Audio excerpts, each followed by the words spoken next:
자, 3절로 이제 오늘 이제 전체를, 그러니까 14장 전체를 좀 마무리하려고 합니다. 그래서 이제 3절부터 좀 보시면 이 믿음에는 정도의 차이가 있다. 그렇죠. 그러니까 오해를 하시면 안 되는 게 하나님이 주신 믿음이 문제가 있다라는 게 아닙니다. 그러니까 어떤 분들은 하나님이 나에게는 믿음을 뭐 1만큼만 주시고 저 사람에게는 믿음을 뭐 10만큼 주셨다.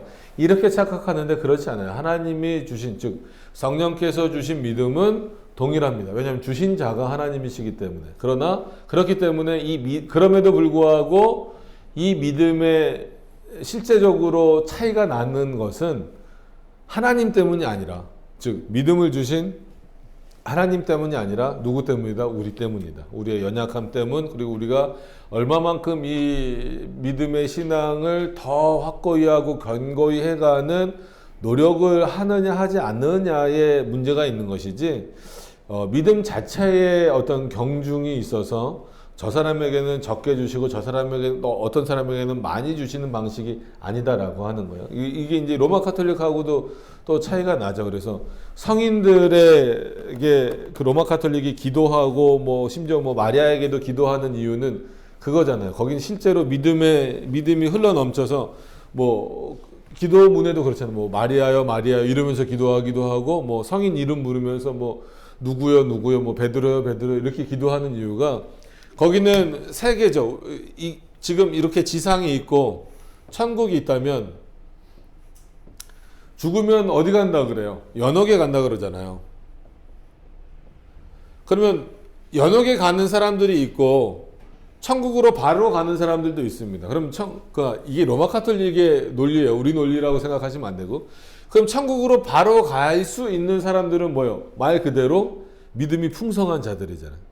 그 사람들은 원래부터 그런 믿음을 받기도 했고 또 그 믿음을 잘 키웠기 때문에, 그리고 그 믿음이 흘러 넘쳐서 다른 사람에게 그 믿음을 나눠줄 수 있을 정도까지 된 사람들이라는 거예요. 대부분 누구겠어요? 사제들이죠.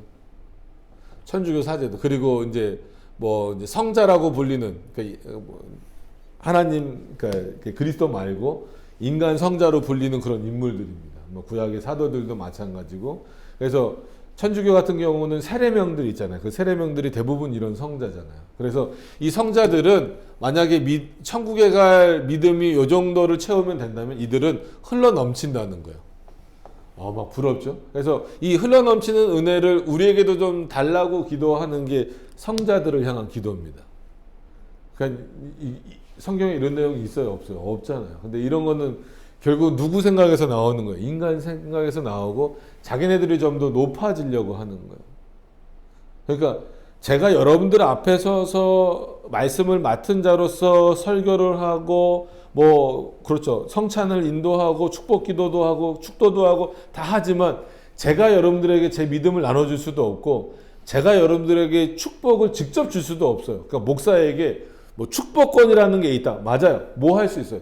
하나님이 축복을 주시는 그것을 대리로 할 수는 있어요. 그래서 뭐 합니까? 교회에서 축도하는 거예요. 그 권한이 생겼다라고 막 아무 데나 가서 안수하는 게 아니에요. 안수 받으려고 하지 마세요.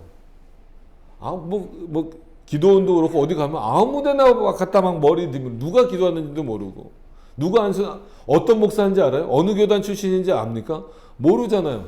근데 아무 데나 막 디밀어요. 여러분 병원 가서 아무한테나 막 주사 맞으세요? 아니잖아요. 좋은 병원 찾아가려고 그러죠. 대학병원 가서도 명의 찾아가려고 하잖아요. 아니 육신은 어디 아프면 그렇게 하면서 영혼의 문제인데 아무한테나 막 맡겨요. 또 뭐 우스갯소리지만 저희 이제 큰 조카가 이제는 대학생이 됐어요. 근데 걔가 아주 요만했을 때 이제 교회를 이제 데리고 갔어요. 저희 이제 부모님이 데리고 갔는데 그 교회는 이제 금요 철야 때마다 목사님이 안수하는 거예요. 안수하는데 조그마한 애가 한 3, 4살 되던 애가 그거 보고 신기하잖아요. 그러니까 다들 기도하고 있으니까 지도 목사님 따라다니면서 같이 안수를 한 거예요. 그러니까 저희 조카한테 안수받고 와 주여 막 이러고 있는 거 보면 기가 막힌 거죠. 여러분 함부로 안수하면 안 됩니다. 그리고 차 샀다고 물론 안전하게 운행하게 해달라고 기도를 해 드릴 수는 있죠. 근데 차에다 안수해달라 그러면 안 됩니다. 시골 가면요, 소 사거나 돼지 새끼 나거나 새끼라고 자꾸 해서 송아지나 나면은 안수해달라 그러는 분들 많아요.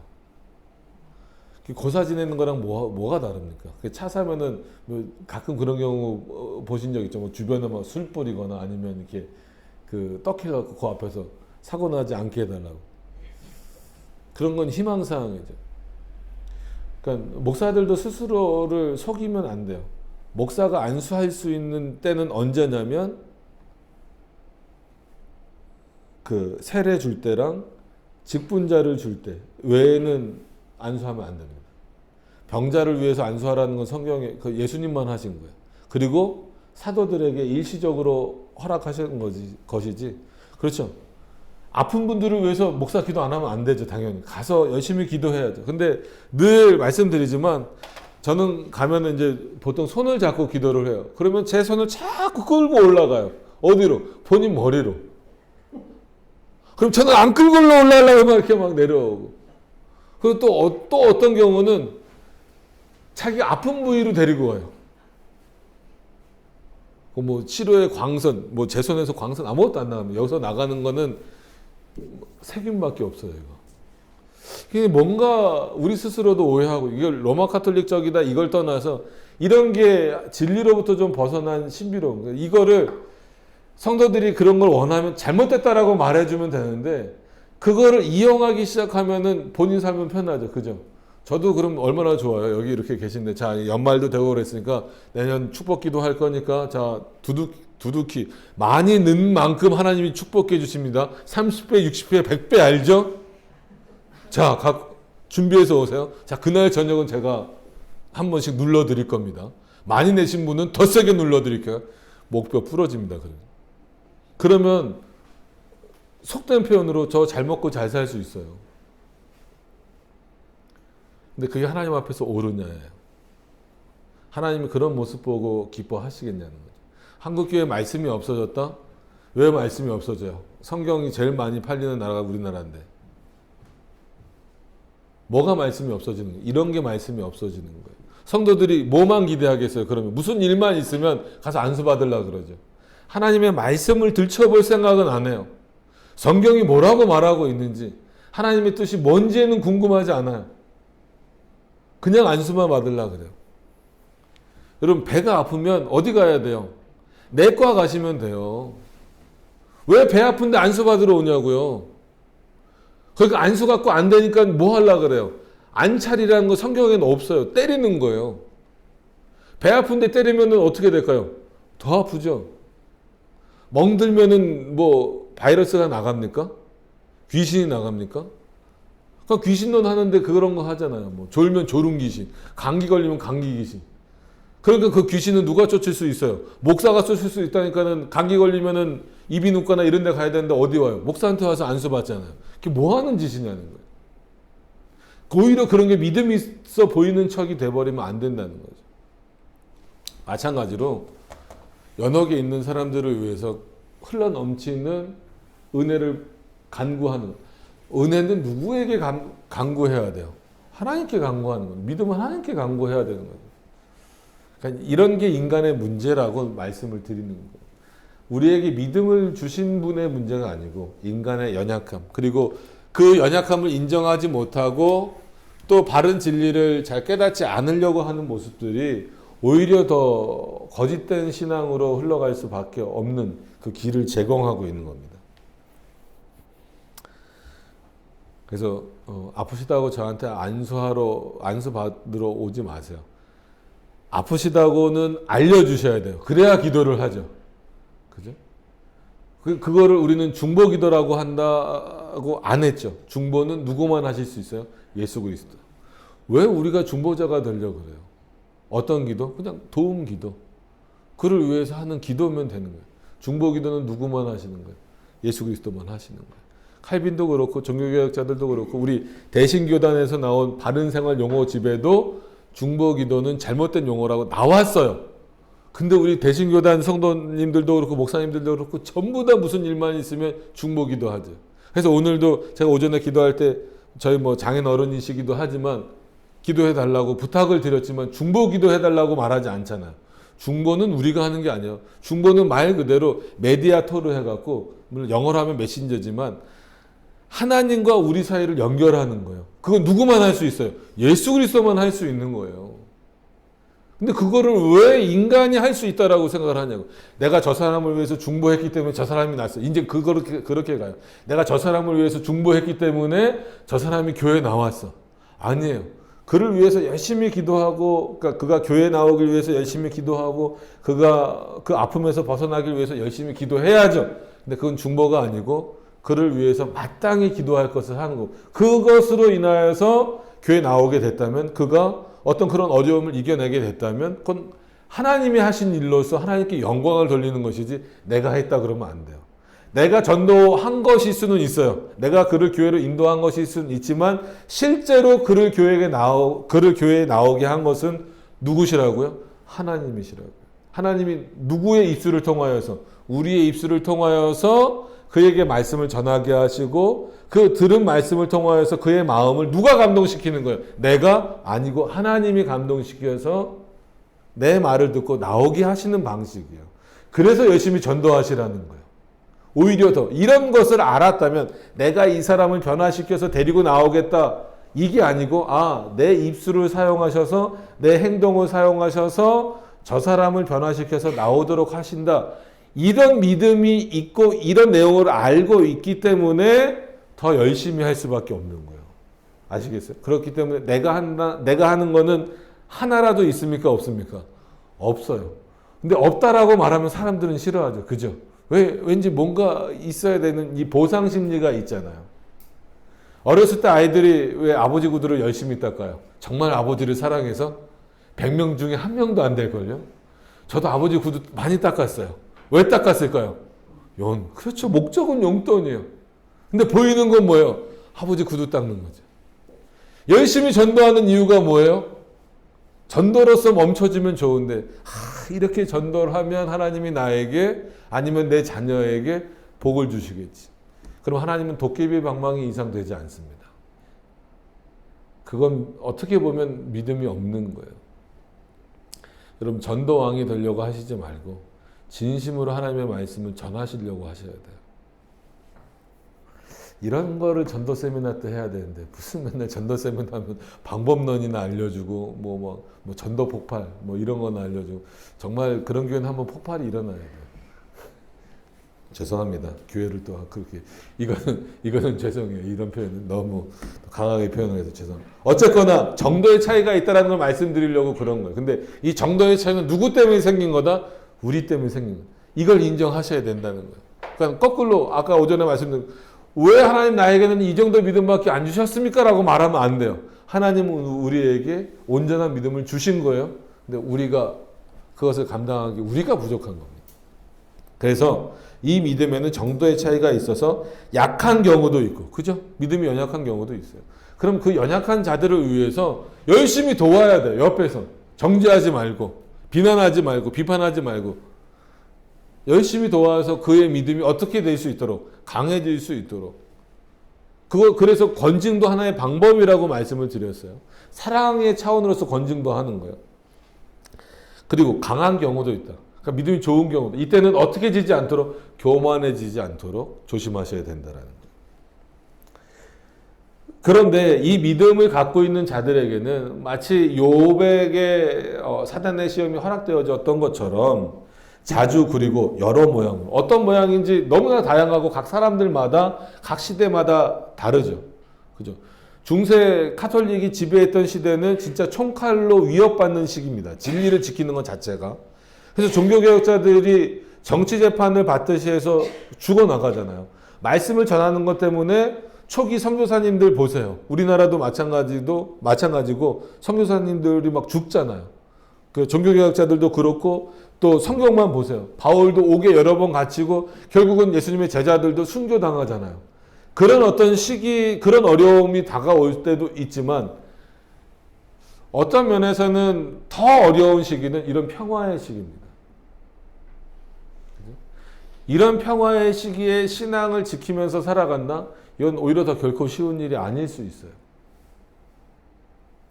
그래서 오해하지 말고 들으셨으면 좋겠어요. 이건 순교하신 그 순교자들을 비하하거나 비난하는 거 아닙니다. 순교자보다 순교자의 마음을 가지고 인내하고 견디며 살아가는 게 더 힘들어요. 한편으로는.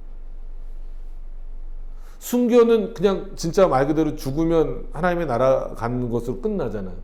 근데 그 순교자적 마음을 가지고 그 마음을 변치 않고 살아간다? 이거는 어떻게 보면 우리 스스로가 할 수 없는 일입니다. 하나님이 전적으로 도우시지 않으면 불가능에 가까운 일이죠.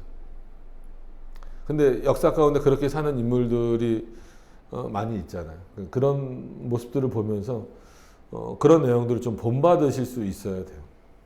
그래서 자주라 그랬어요. 실제 자주입니다. 어떻게 보면 매일 그래요. 매일 사단이 하는 역할은 뭐예요? 믿는 자들을 우는 사자와 같이 잡아채려고 하잖아요. 그러니까 저와 여러분들에게 약하고 강하게 있을 수는 있지만 거의 매일 우리에게는 이런 유혹들이 있다라는 거예요. 그리고 심지어 이런 유혹들은 우리 자신 안에서 생겨나기도 하죠. 좀 더, 그러니까 성경에서 있는 표현대로 좀 더 자자, 좀 더 눕자, 이런 표현처럼. 그리고 진리의 내용을 가지고 또 교만으로 가거나 아니면 자칫 잘못해서 그게 우상숭배로 가버리거나 아니면 자기 자신을 높이는 모습으로 가거나. 그래서, 마치 믿음이 있다, 아니면 교회에서 뭘 한다라는 사람들이 아까 이제 목사를 예를 들었으니까 목사를 예를 들어서 설명을 드리면 만약에 성도들은 잘 모르니까 그 신앙의 내용을 잘 모르니까 성도를 막 높이려고 목사를 막 높이려고 할 때가 있잖아요. 그래서 이것도 한번 했던 얘기인데 어느 교회 가보니까 주의 사자가 나오신다는 거예요. 그래서 제가 나가서 사자가 어떻게 오는지는 순간 생각이 안 나서 그랬어요. 사자가 나온다니까 뭔가 반응을 해야 되잖아요. 그러면서 내가 왜 사자냐고, 난 사람이라고. 그러니까 이제 그때는 이제 설교를 하러 간 교회였으니까 그렇게 이제 얘기를 하면서 그랬더니 그게 조심스러운 게 우리 교회는 아무도 안 그러시지만 우리 교회에서 그랬으면 저한테 혼나죠. 근데 다른 교회에서 그 잘못됐다는 걸 알려주고 싶은데 잘못된 거였다는 걸 알려주면 그렇게 신앙생활 했던 성도들이 목사님이랑 얼마나 이게 신학적 충돌이 또 일어나겠어요. 그래서 그냥 그때는 우스갯소리 하는 것처럼 하고 넘어갔는데 조금 안타까워. 만약에 그럴 수 있어요. 만약에 성도가 그러면 그렇게 표현하시면 안 됩니다. 알려줘야 되는데 그걸 내버려 두고 자기가 계속 진짜 그런 사자와 같은 대우를, 물론 거기서 말하는 사자는 그런 라이언은 아니에요. 그럼에도 불구하고 그렇게 대우를 받으려고 하면 결국은 어떻게 돼요? 나는 높아지고 성도들은 그러니까 단순히 낮아지는 게 아니라 오해된 신앙으로 흘러가게 만들어 버리는 거예요. 그건 하나님 앞에서 죄입니다, 죄. 그래서 성도들 사이에서도 마찬가지예요. 하나님께서 교회의 직분을 허락하신 것, 장로를 허락하시고 안수 집사를 허락하신 것은 계급이 올라가는 게 아니에요. 그 보이는 교회의 질서를 위해서 하나님이 세워주신 거예요. 그렇다고 막 함부로 직분이 없는 자가 직분이 있는 자에게 함부로 막 하는 것도 그렇지만 권위로 막 내가 장로인데 내가 권사인데 안수집사인데 이렇게 막 찍어 누르려고 하는 이런 차원도 돼서는 안 됩니다. 오히려 더 겸손해져야죠. 이 일을 맡은 자로서 정말 그리스도의 종으로서 하나님의 종이 되겠다라고 다짐을 해놓고서 왜 사람 앞에서는 군림하려고 하려는 거예요. 그러니까 이런 부분들을 굉장히 조심하셔야 돼요. 그래서 유혹은요, 이런 어떤 뭐라 그럴까요? 자주 그리고 여러 모양으로 공격을 당하는 것은 우리는 일반적으로 이것을 생각할 때는 외부적인 것만 생각을 해요. 그래서 외부적인 것은 어느 정도 좀 견딜 만한 그런 훈련도 하고 단련도 돼 있어요. 그래서 이단 사상에 빠지지 않기 위해서 예를 들어 신천지라든지 이런 거에 빠지지 않기 위해서 요즘에는 열심히 교육도 하고 뭐가 잘못됐는지 알려고 하기도 하고 그렇게 해요. 물론 그런 노력도 굉장히 중요합니다. 반드시 해야 돼요. 그리고 더 나아가서 보다 더 중요한 것은 내 안에서 나를 넘어뜨리려고 하는 내용들이 많다라고 하는 것을 잘 살피셔야 됩니다. 그래서 또 말씀드리면 아담과 하와가 선과 악을 알게 하는 나무 열매를 따먹고 나서 인간이 어떻게 됐다고요? 하나님을 향하는 모습에서 등을 돌려서 자기 자신을 향하고 있다. 마치 죄가 먼지처럼 이렇게 있다가 우리가 움직이면 죄가 이렇게 일어난다는. 그게 우리의 모습이에요. 그럼 죄라고 하는 것은 그죠? 뭐 꼭 부모들이 그래요. 이제 뭐 우리 애가 뭘 잘못했어요. 아니면 공부를 잘 못해요. 그럼 자기 애가 잘못하고 자기 애가 못났다라는 얘기는 아무도 얘기 안 합니다. 다 뭐라 그래? 친구 잘못 만나서 그렇더라고요. 아니에요. 내 애가 누굴 때리고 왔으면 내 애가 잘못한 거고, 내 애가 공부를 못했으면 내 애가 공부를 안 한 거예요. 친구를 잘못 만난 게 아닙니다. 알겠어, 김성재, 김윤재? 쟤네들이 누굴 때린다는 거 아니에요. 그냥 얘기를 하는 겁니다. 보통 부모들은 그래요. 내 애는 괜찮은데 친구 잘못 만나서 그렇다는. 아니에요. 그럼 그 친구 부모님은 뭐라 그럴까요? 우리 애는 괜찮은데 친구 잘 맞아서 서로 그럽니다. 근데 그리스도인도 똑같아요. 나는 괜찮은데 목사님이 잘못해서, 나는 괜찮은데 저 옆에 성도가 잘못해서. 실제 그럴 수도 있지만 오히려 그렇다라고 한다면 그런 부분에 빠지지 않기 위해서 나를 더 조심하겠죠. 이게 참된 신앙의 모습이에요. 인간은요, 언제든 자신을 향하고자 하는 마음이 있기 때문에, 자신을 향한 지향성, 바라보는 내용이 있기 때문에 죄를 지을 수밖에 없고 자기가 원하는 대로 살아갈 수밖에 없어요. 결국 인간이 원하는 대로 산다는 건 뭐예요? 하나님으로부터 멀어진다는 거거든요. 그럼 이런 유혹거리는 수도 없이 많이 있습니다. 오히려 외부적인 것보다 이 안에서 생겨나는 내용들이 더 많아요. 그래서 굉장히 조심하셔야 돼요. 이 믿음이라고 하는 것을 특히 확인하실 때 외부적인 것도 굉장히 조심하셔야 돼요. 어떤 이런, 그래서 로마 가톨릭에 대해서도 저희가 계속 알려드리는 게, 왜냐하면 로마 가톨릭하고 우리는 친구인 줄 알아요, 자꾸. 아, 그렇지 않아요. 원래 이 웨스민스터 신앙고백서에서는요, 적그리스도의 좌소, 그러니까 적그리스도의 의자가 있는 곳이다라는 표현을 쓰면서 로마 가톨릭은 이단이라고 표현을 했어요. 근데 지금은 이단이라고까지 안 하잖아요. 심지어 어떤 목사님들은 로마 가톨릭은 큰 집이래요. 우린 작은 집이고. 말도 안 되는 거죠. 거기는 어떤 면에서는 이단이면서 이교도예요. 그래서 한번 알려드리면, 자, 그러니까 예수님이라고 할게요. 예수님으로부터 쭉 내려져 오는 그 말씀들이, 이거를 꼭 예수님이라고 해서 예수님만 얘기하는 건 아니라는 건 아시겠죠? 말씀들이 로마 가톨릭은 색깔을 달리 할게요. 그래도 이 또 보여지는 게 또 있으니까. 마음에 안 드는 로마 가톨릭과 빨간색은. 로마 가톨릭은 딴 길로 간 거예요. 딴 길로 간 거. 그래서 이 기간이 몇 년이에요? 거의 대략 1000년이 되잖아요. 1000년이 되기 때문에 1000년 동안 뭐라는 거예요? 암흑기. 암흑기. 진리가 암흑처럼 있었다라는 거죠. 그렇지만 간헐적으로 그 진리는 언제든 있었어요. 근데 전체적으로 봤을 때 로마 가톨릭 이렇게 나간 거예요. 종교개혁은, 어디로 가? 종교개혁은요, 여기서부터 나온 게 아닙니다. 이 길을 다시 돌아간 거예요. 여기서부터 돌아갔다라고 말하는 건 로마 가톨릭이 우리를 표현할 때 쓰는 거예요. 아시겠습니까? 우리는 이 잘못 나간 로마 가톨릭으로 붙어지만 여기를 따라갔던 자들이 아니고 여기서 바로 간 거예요. 로마 가톨릭하고 우리는 전혀 상관이 없습니다. 그러니까 여기는 큰 집이 될 수도 없고 우리랑 약간 다른 게 될 수도 없습니다. 교류를 할 수 있는 내용도 없어요. 그래서 가끔 청년들 중에 이렇게 결혼한다고 누구를 데리고 올 때 남자가 그게 신랑이 됐든 신부가 됐든 로마 가톨릭을 데려오는 경우가 있어요. 그러면 저는 뭐 오해하셔도 상관없어요. 차라리 안 믿는 사람을 데리고 와라. 그럼 굉장히 놀래요. 같은 하나님, 절대 같은 하나님이 아니에요. 아시겠어요? 마리아를 숭배하고 마리아 뭐 종신처녀설 이런 거 얘기하고 뭐 마리아 승천설까지 얘기하잖아요. 그건 이교입니다. 이교. 이단입니다. 이단. 로마 가톨릭하고. 근데 또 이제 성탄절 다가오면 성탄절 어디서 만들었어요? 로마 가톨릭에서 만들었어요. 부활절 어디서 만들었어요? 로마 카톨릭에서 만들었잖아요.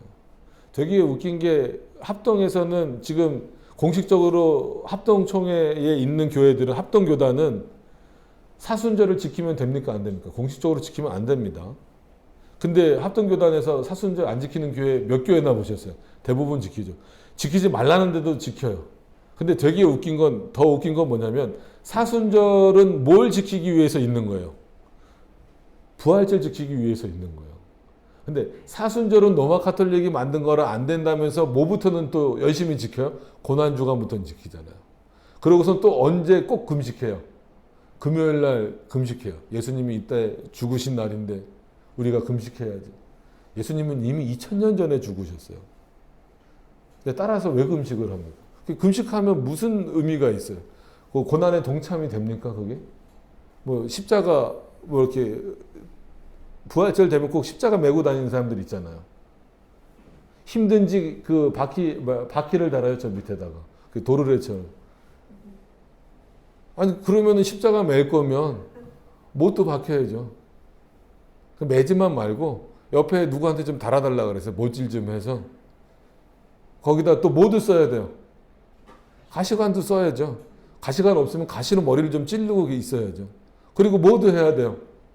옆에 사람 보러 창으로 내 옆구리를 좀 찔러달라고. 말도 안 되는 얘기를 하고 있어요.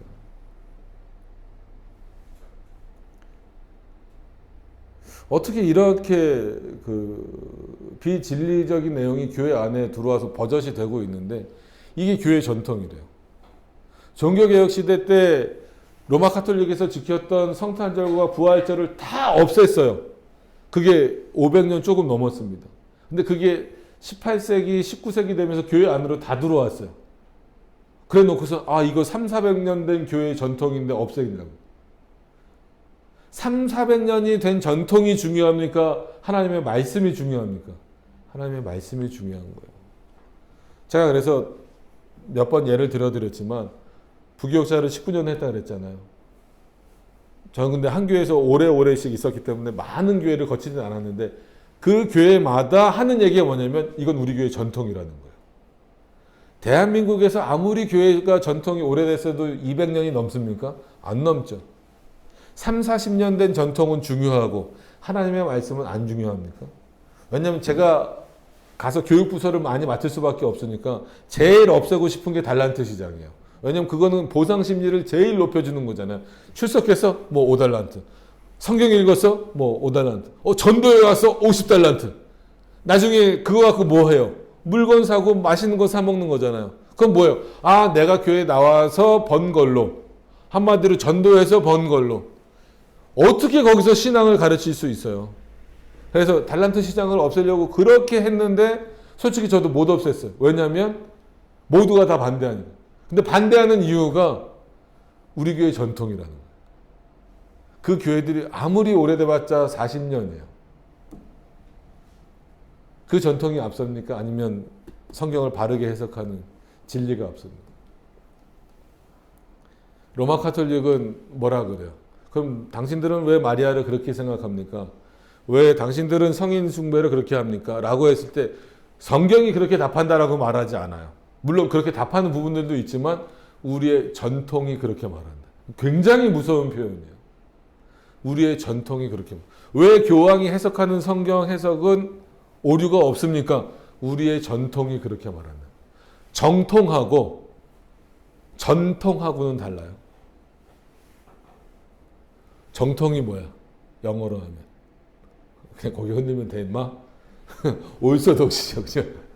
전통은 뭐야, 그러면? 하나 맞췄어? 훌륭해. 트레디셔널. 완전히 달라요. 트레디셔널은 자칫 잘못 따라가면 비진리로 갈 가능성이 굉장히 많아요. 정통은 지켜야 돼. 그 정통이 뭐냐라고 했을 때 바른 진리 위에 서 있는 정통을 지켜나가셔야죠. 그러니까 우리 교회도 벌써 이제 8년째 됩니다. 그럼 우리 교회도 반석tur리 교회도 전통이 생길 수 있어요. 전 그걸 원하지 않습니다. 반석tur리 교회는 전통이 생기지 않았으면 좋겠어요. 그냥 뭐 위에 바른 진리, 정통성이 있는 이 진리 위에 서 있으면 되는 거예요. 예를 들어서 우리 교회 전통은요. 성찬식 이렇게 하는 거예요. 아니에요. 그렇게 되면 안 되는 거예요. 우리 교회 전통은요, 예배 이렇게 지키는 거예요. 아니에요. 그거 아니에요. 그게 얼마나 하나님의 말씀 위에 서 있느냐, 얼마나 그 정통성을, 진리의 정통성을 유지하고 있느냐, 그게 중요한 거죠. 반석틀립교회 전통은요, 이렇게 한 거예요. 그러니까 반석틀립교회 1대 목사는 저잖아요. 반석틀립교회 1대 목사님이 이렇게 하셨기 때문에 우린 계속 이렇게 해야 돼요. 라고 말하면 안 돼요. 이 교회의 머리는 접니까? 아니죠. 예수 그리스도예요. 여기서 높여야 될 유일한 대상은 누구예요? 예수 그리스도예요. 당연히 성도들은 목사로서 말씀을 맡은 자기 때문에 그런 차원에서 높이고 존중을 해야죠. 그러면 저는 그냥 한없이 여러분들이 높여주는 대로 올라가면 됩니까? 아니잖아요. 제가 여러분들을 섬기는 건 뭐예요? 바른 말씀을 전하는 거예요. 서로 섬기는 거예요. 서로 섬기는 거. 아시겠습니까? 그러니까 이런 내용이 교회 안에서 없어지면 안 돼요. 그럼 진짜 전통만 남아요. 바른 진리가 전통으로 남으면 좋겠지만 그러기 위해서는 정통 신앙 위에 서 있어야 돼요. 그래서 이런 고집을 좀 부리고 있습니다. 고집이라고 보시면 어쩔 수 없는데, 그래서 주변에서 개척하고 나서 그런 우려를 많이 하셨죠. 저희 어머니도 그러셨고 저희 장모님도 그러셨고 다 여기 계세요. 본 장모님들이. 그 부활절 성탄절 안 지키면 주변에서 이단이라 그러면 어떡하냐. 걱정스러워서 하시는 말씀이지만 상관없다고. 그거 시편성 부르면 그거 누가 부르냐고. 누가 안 불러도 상관없어요. 그래서 저희도 맨 처음에 섞어서 불렀어요. 이제는 이제 익숙해졌으니까 이렇게 하는. 매주 성찬하면 성도들이 힘들지 않겠냐고. 왜 힘들까요? 예배 시간 길어진다. 그만큼 그건 또 뭐예요? 세상에 그만큼 오래 있고 싶다는 주일날조차도. 그러니까 윌리엄 구찌라는 사람이 주일을 거룩히라는 책을 썼을 때 거기서 뭐라고 표현했냐면 주일은 0시부터 24시까지다. 물론 성경에 그런 표현은 없어요. 안식일을 온전히 지키라. 주일을 거룩히 지키라. 그럼 그 시간적으로 들어가 있진 않아도 예수님이 부활하신 날을 지키라고 하는 것은 새벽에 부활하셨으니까 새벽부터 주일입니까? 아니죠. 그 날이라고 했을 때는 우리 시간 개념으로는 0시부터 24시잖아요. 그래서 윌리엄 구찌라고 하는 인물은 주일은 0시부터 24시까지. 그런 마음으로 지키라는 거예요. 그 하루 정도는 하나님을 생각하고 하나님께 예배 드리는 날로 좀 보내라. 나머지 6일은 우리를 위해서 사는 날로 하나님이 허락해 주셨어요. 근데 솔직히 나머지 6일도 우리를 위해서 사는 날로 쓰시면 됩니까? 안 됩니까? 안 돼요. 하나님이 허락하신 직업 가운데 열심히 또 뭐 돈을 버는 일, 또 공부하는 일을 하지만 그 모든 것도 어디에 귀결되도록, 하나님의 영광에 귀결되도록 우리는 사는 거거든요. 그래서 어떻게 보면 1년 365일 모든 날이 누구를 위한 날이에요? 하나님을 위한 날이에요. 그 중에서 특별히 주일은 구별하여서 더 하나님을 위해서 사용되어져야 되는 날이거든요. 이런 믿음 위에 쓰셔야죠. 이런 믿음 위에 설 수 있는 교회가 돼야 되고 그런 성도님들이 되셔야 돼요. 근데 그렇지 못한 성도들을 있잖아요. 그럼 무조건 비난하지 말고 이끌어주라는, 연약함을 알았으면 잘 이끌어주라는. 또 말씀드리지만 우리는 태어나면서부터 이 정도 지식을 갖고 태어난 거 아니잖아요. 저도 마찬가지예요. 태어나면서부터 목사로 태어나지 않았잖아요. 어려서부터 계속 배우고 신학교에서 배우고 그 결과 또 하나님께서 변화시켜 주신 결과가 지금 이런 내용을 전하는 자가 됐잖아요. 그러면 돌이켜보세요. 하나님이 나를 위해서 얼마나 오래 참고 오래 기다리셨는가. 근데 우리는 다른 사람을 위해서 못 기다려요. 저도 제 스스로를 이렇게 보면 제가 이렇게 되기까지 참 하나님이 오래 기다려 주셨는데, 기다려 주셔서 제가 이 정도의 어떤 그래도 진리의 내용을 갖고 있게 됐잖아요. 그럼 이런 내용을 이제 누구한테 가르치잖아요. 뭐 성도건 목사님이건 가르치면 저도 어떨 때는 답답할 때가 있어요. 야, 이 정도 설명했으면 좀 이제 알아들어야지. 그러다가도 하나님이 나를 기다려 주신 거는 훨씬 더 긴 시간인데 나는 이 사람들에게 뭐 한 번, 두 번 설명해 놓고 그걸 못 알아듣는다고 저거 못 알아듣네. 바보네. 표현이 이래서 죄송합니다. 저 믿음이 없네. 이렇게 표현하는 경우가 있다는 거예요. 그럼 된다? 안 된다는 거예요. 뭐 들던 예만 계속 들어드려서 죄송합니다. 이제 저희 아버지 올 여름에 돌아가셨지만 제가 신학교 다니면서 그런 충돌이 좀 있었어요. 우상 만들지 말라 하잖아요. 제2계명에 보면 하늘에 있는 것이나 땅 위에 있는 것이나 땅 아래에 있는 것이나 어떤 것으로도 만들지 말라는 거예요. 그래서 예수님 그림 있으면 다 띄워버리셔야 돼요. 그래서 집에 와서도 그때 저희 집에 예수님 얼굴이 딱 이렇게 액자에 딱 있었어요. 제가 확 띄어서 버릴 수 있죠. 그러면 어떻게 됩니까? 부모님하고 충돌만 돼요. 감정만 상해요. 그래서 아버지한테 계속 얘기했어요. 저거는 띄어야 됩니다. 왜 띄어야 되냐 그랬더니 아니 교회마다 다 있고 야 장로 집에 저거 없으면은 성도들이 뭐라 그러겠냐. 십자가 없으면 뭐라 그러겠냐. 그래도 그러면 안 돼요. 그래서 외민도 사다가 드리고 보세요라고 하고 그랬더니 진짜 5년 정도 지났어요. 5년 정도 지났을 때 언젠가 그 예수님 사진이 쓰레기통에 들어가 있는 거예요. 그래서 난 깨졌나 아니면 뒤에가 뭐 상했나 새로 다른 걸 사오셨나 그래서 물어봤죠. 아버지 이거 왜 버리셨어요? 버리라며? 그 얘기는 뭐예요? 이제는 내가 알겠다 이거예요. 네가 말하는 게 뭔지 알겠다 이거죠. 그래서 그걸 본인이 띄워버리셨어요. 그러니까 5년이나 시간이 저는 답답한 거죠. 아니 이제 이 정도 설명했으면 그 장로님이 알아서 버리셔야지.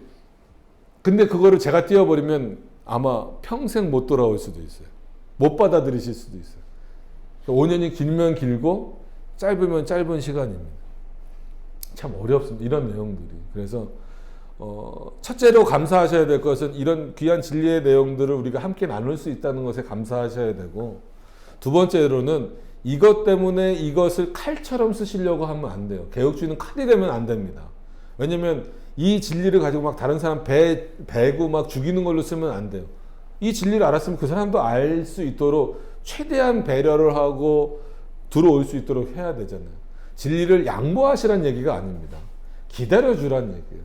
그러니까 그런 내용들을 왜냐하면 어차피 이 믿음에 대한 얘기를 우리가 지금 하고 있잖아요. 그래서 계속 말씀드리는 게 우리는 여기 계신 분들 다 훌륭한 믿음 갖고 계시리라고 생각을 해요. 근데 여러분들이 훌륭해서 생겨진 믿음이 아닙니다. 하나님께서 그런 믿음을 주셨고 그렇게 여러분들을 훈련하셔서 지금 이런 믿음을까지 이르게 하셨잖아요. 그럼 이런 믿음을 더 스스로는 견고히 해 나가시면서 믿음 없는 자들에게 연약한 자들에게 그 믿음을 잘 소개하셔야 되잖아요. 인내심을 갖고 그러셔야 된다라는 거예요. 그리고 그럼에도 불구하고 여러분들이 믿음이 좋아지면 좋아질수록 모두 더 있을 수밖에 없어요. 여러분들의 믿음을 공격하는 내용은 더 많아질 수밖에 없다라는 거예요. 잘 견디실 수 있길 바랍니다. 그래서 야고보서에도 뭐라고 나와요? 사단과 싸워서 어떻게 하라? 이기라는 거예요. 여러분 우리가 진짜 사단과 싸워서 1대1로 이길 수 있습니까? 못 이겨. 근데 왜 야고보 사도를 통하여서 하나님이 그렇게 명령하셨을까요? 그리스도인들은 이길 수 있는 힘을 누가 주셔요? 하나님이 주시니까. 그런 차원에서 하나님이 주시는 힘과 능력을 가지고 저도 여러분들도 누구를 이겨야 돼요? 사단과 싸워서 이기셔야 돼요. 우리는 이길 수 있습니다. 우리 능력 때문이 아니라 누구 때문에? 우리를 도우시고 늘 우리를 통하여 역사하시는 하나님으로 말미암아 이길 수 있는 거예요. 외부적인 것도 내 안에 있는 것도 우리를 유혹하는 모든 내용들을 이겨 나가실 수 있어야 돼요. 자, 그리고 여러 모양으로 자라나서 그러니까 공격을 당한다 이유를 읽어야죠. 약해질 수 있으나 그러니까 그렇죠. 공격을 계속 받으면 약해지잖아요. 요즘에 월드컵 기간 보세요. 수비가 견고한 팀도요.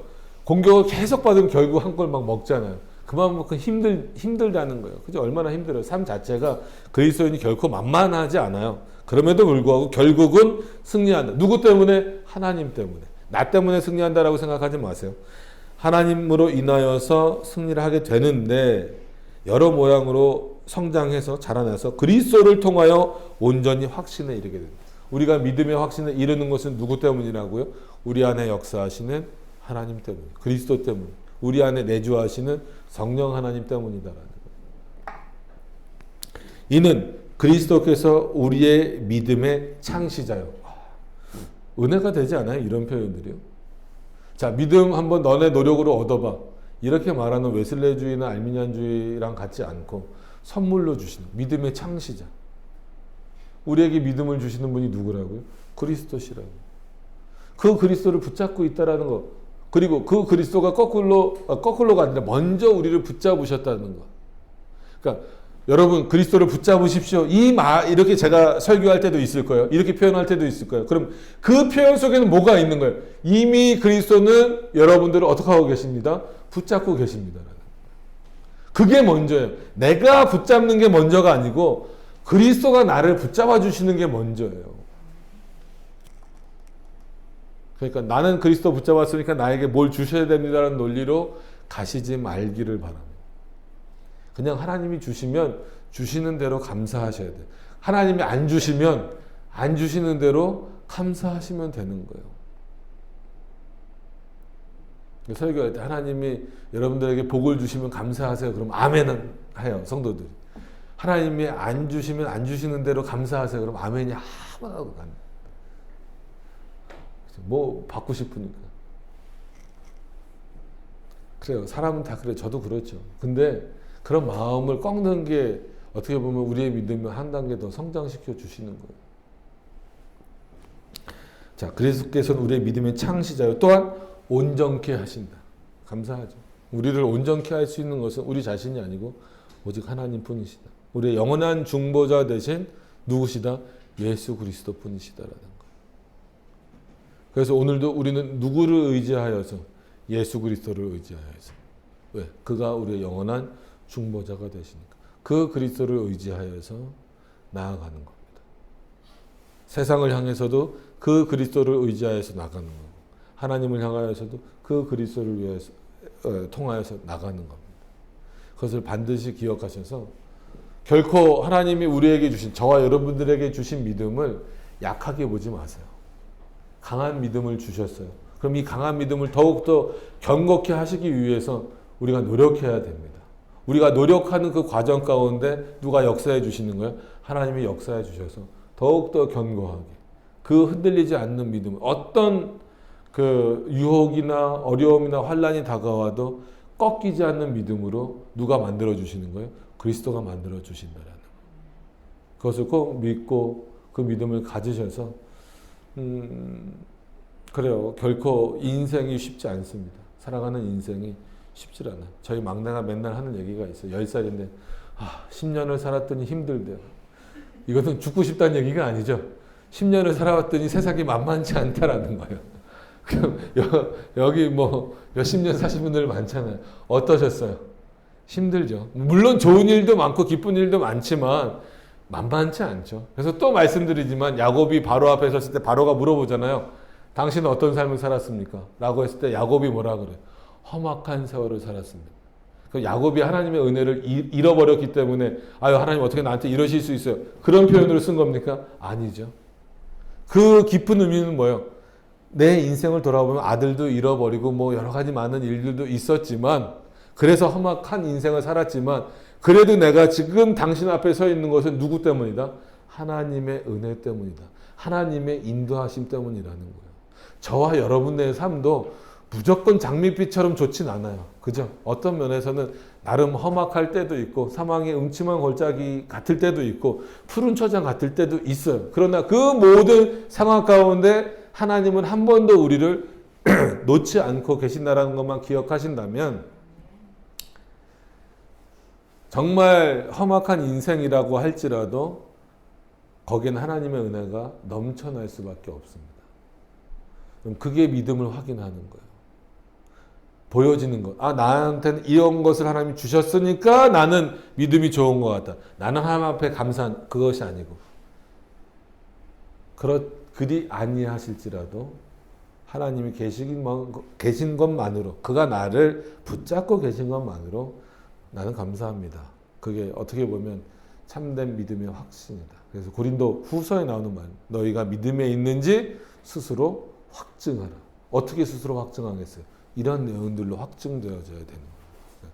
반드시 그렇게 꼭 기억하셔서 이 구원에 이르는 신앙을 이렇게 14장은 이렇게 마무리하겠습니다. 그래서 아까 말씀드린 대로 제가 이제 윌리엄슨 거를 쓰다 보니까 구조가 좀 이런 구조로 가서 바뀌었는데 좀 이 책마다 좀 혼란이 있으신 것 같아서 이제 원래 여기로는 이제 15장인데 그냥 15장 말고 이제 11장으로 다시 돌아가서 다음 주부터는 11장의 내용을 하도록 하겠습니다. 11장이니까 뭐 미리 읽어오셔도 됩니다. 11장 이제 칭의와 관련된 부분이 참 어느 시대나 이 이슈가 끊이지 않는 부분이어서 이 칭의 그렇죠. 11장 칭의부터 또 나가도록 하겠습니다. 그리고 쭉 순서대로 나갔다가 14장은 넘어가서 또 15장으로 바로 넘어가는 그런 구조로 좀 진행을 하겠습니다. 자, 기도하고 마치도록 하겠습니다.